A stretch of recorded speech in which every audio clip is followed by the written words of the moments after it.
Hello বন্ধুরা, তোমার সকলকে স্বাগতম তোমাদের চ্যানেল ডাব্লিউবি প্রাইভেট টিউশনে।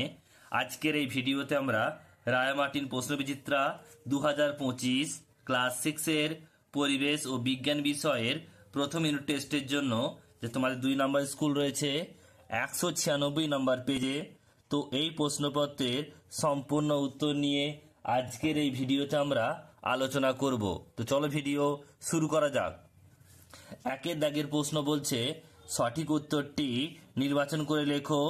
একের এক, যে সকল প্রাণী লতা পাতা ঘাস ফল খেয়ে বেঁচে থাকে তারা হলো তৃণভোজী।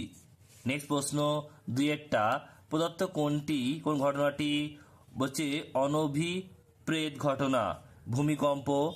সঠিক উত্তর হবে অপশন নাম্বার বি। তিনেরটা বলছে প্রদত্ত কোনটি একটি যৌগিক পদার্থ, পাথুরে চুন। অপশন নাম্বার সি সঠিক উত্তর হবে। 4 দাগের প্রশ্ন, অ্যাজোলা পানা বাতাসে যে গ্যাসটিকে আবদ্ধ করে সেটি হলো নাইট্রোজেন। নেক্সট প্রশ্ন 5-এরটা, পরিস্রাবন প্রক্রিয়ায় ফিল্টার কাগজে পড়ে থাকা কঠিন পদার্থকে বলে অবশেষ। অপশন নাম্বার বি সঠিক উত্তর হবে। নেক্সট প্রশ্ন 6-এরটা, সাদা ফসফরাসের একটি অণুতে উপস্থিত পরমাণুর সংখ্যা 4টি। 2 দাগে শূন্যস্থান পূরণ করো। 1-এরটা বলছে কার্বারিল ব্যবহৃত হয় ড্যাশ রূপে, কীটনাশক রূপে। নেক্সট প্রশ্ন, দুধকে দইতে পরিণত করতে ল্যাক্টোব্যাসিলাস ব্যাকটেরিয়া সাহায্য করে। 3-এরটা, কুইনাইন হলো সিনকোনা গাছের বর্জ্য পদার্থ। নেক্সট প্রশ্ন এটা হচ্ছে 4-এরটা, গাছের তৈরি খাবারে সৌরশক্তি রাসায়নিক শক্তিতে রূপান্তরিত হয়ে খাদ্যে আবদ্ধ থাকে। নেক্সট প্রশ্ন এটা হচ্ছে 5-এর দাগের প্রশ্ন, লোহার সঙ্গে ক্রোমিয়াম মিশিয়ে স্টেনলেস স্টিল তৈরি করা হয়। নেক্সট প্রশ্ন পরেরটা, পানীয় জলে হ্যালোজেন ট্যাবলেট মিশিয়ে কিছুক্ষণ রাখা হয় জীবাণুমুক্ত করার জন্য। এরপর রয়েছে স্তম্ভ মেলাও। 3-এর দাগের 1-এরটা, চাল ফুটিয়ে ভাত তৈরি, এটা ডি হবে রাসায়নিক পরিবর্তন। নেক্সট প্রশ্ন কয়লা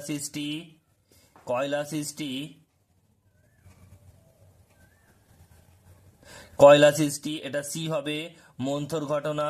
নেক্সট প্রশ্ন বলছে লিপিয়ার, এটা এ হবে পর্যায়বৃত্ত ঘটনা। রজন, এটা ই হবে পালিশের কাজে লাগে। স্বর্ণলতা, এটা এফ অর্থাৎ পরজীবী। আর বলছে আর্জেন্টাম, এটা হচ্ছে বি সিলভার। 4-এর দাগের 1-এর প্রশ্ন বলছে উদ্ভিদ কিভাবে প্রাণীর উপর নির্ভর করে, উদাহরণ সহযোগে আলোচনা করো। উত্তর দেখো কি কি রয়েছে।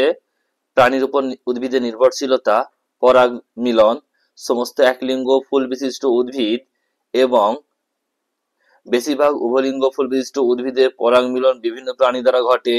যেমন ডুমুর ফুলে পরাগ মিলন ঘটায় পিঁপড়ে, শিমুল ফুলে পরাগ মিলন ঘটায় পাখির, আবার বেশিরভাগ ক্ষেত্রে মৌমাছি প্রজাপতির দ্বারাই রঙিন ফুলে পরাগযোগ ঘটায়।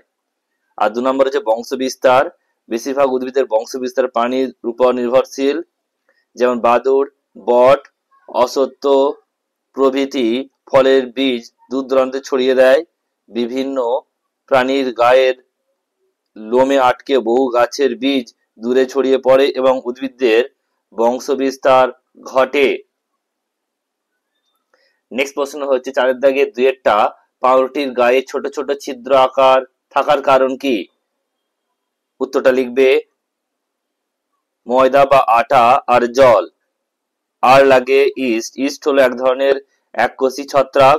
ময়দা বা আটার থাকা শর্করাকে ইস্ট ভেঙে ফেলে আর তৈরি করে কার্বন ডাই অক্সাইড আর অ্যালকোহল।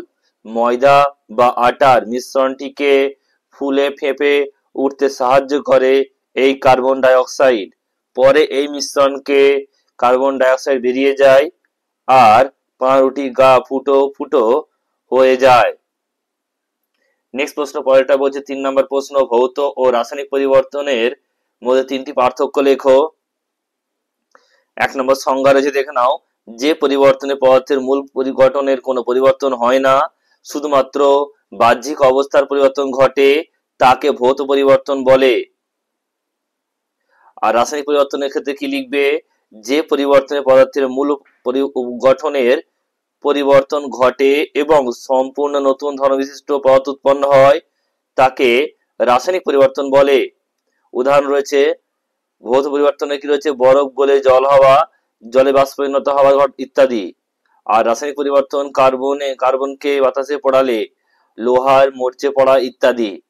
3 নম্বর হচ্ছে স্থায়িত্ব, ভৌত পরিবর্তনে স্থায়ী অস্থায়ী হয় আর রাসায়নিক পরিবর্তনে স্থায়ী হয়।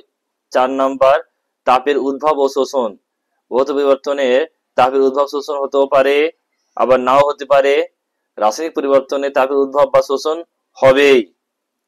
নেক্সট প্রশ্ন পরেরটা। পরের প্রশ্ন বলছে 4 বন্য পশুর মৃত্যুর প্রাকৃতিক ও মনুষ্যসৃষ্ট কারণ ব্যাখ্যা করো, বর্ণনা করো। রয়েছে দেখো, এটা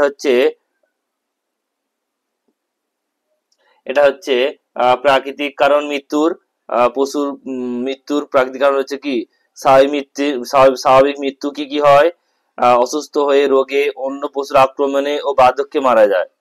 আর মনুষ্যসৃষ্ট কি লিখবে চোরা শিকারের হাতে মৃত্যু ও চামড়া, দাঁত, শিং, খড়গ প্রভৃতির লোভে হত্যা করে। নেক্সট প্রশ্ন, জলকে যৌগ বলে কেন, তার সাপেক্ষে যুক্তি দাও। লিখবে জলকে যৌগ পদার্থ বলা হয় কারণ 1 নাম্বার রয়েছে জলকে বিয়োজিত করলে বিভিন্ন ধর্মবিশিষ্ট দুটি মৌলিক পদার্থ হাইড্রোজেন ও অক্সিজেন পাওয়া যায়। 2 নাম্বার হচ্ছে বিভিন্ন উৎস থেকে প্রাপ্ত জলের মধ্যে হাইড্রোজেন ও অক্সিজেনের ওজন অনুপাত সর্বদা 1:8 হয়। 3 নাম্বার জলের নির্দিষ্ট স্ফুটনাঙ্ক হিমাঙ্ক বর্তমান যা হাইড্রোজেন ও অক্সিজেনের থেকে সম্পূর্ণ পৃথক। এবার 4 নাম্বার রয়েছে জলের উপাদান মৌলগুলিকে সহজ ভৌত উপায়ে পৃথক করা যায় না। এরপর 5 নাম্বার বিদ্যুৎ স্ফুলিঙ্গের উপস্থিতিতে 2 আয়তন হাইড্রোজেনের সঙ্গে 1 আয়তন অক্সিজেনের বিক্রিয়ায় জল উৎপন্ন হয়। নেক্সট প্রশ্ন, পরের প্রশ্নটা বলছে সাধারণ লবণ ও বালির মিশ্রণ থেকে তাদের পৃথক করবে কিভাবে। বলছে একটি বিকারে লবণ ও বালির মিশ্রণ দিয়ে তাতে জল ঢেলে ভালোভাবে নাড়া হলো, ফলে সমস্ত লবণ জলে দ্রবীভূত হয়ে গেল। ফিল্টার কাগজের সাহায্যে দ্রবণটিকে পরিশ্রবণ করা হলো, ফিল্টার কাগজে বালি আটকে গেল আর লবণের দ্রবণ ফিল্টার কাগজের মধ্যে দিয়ে নিচে পাত্রে জমা হলো। এই লবণের দ্রবণকে গরম করলে জল বাষ্পিত হয়ে গেল, লবণ বিকারে পড়ে রইল।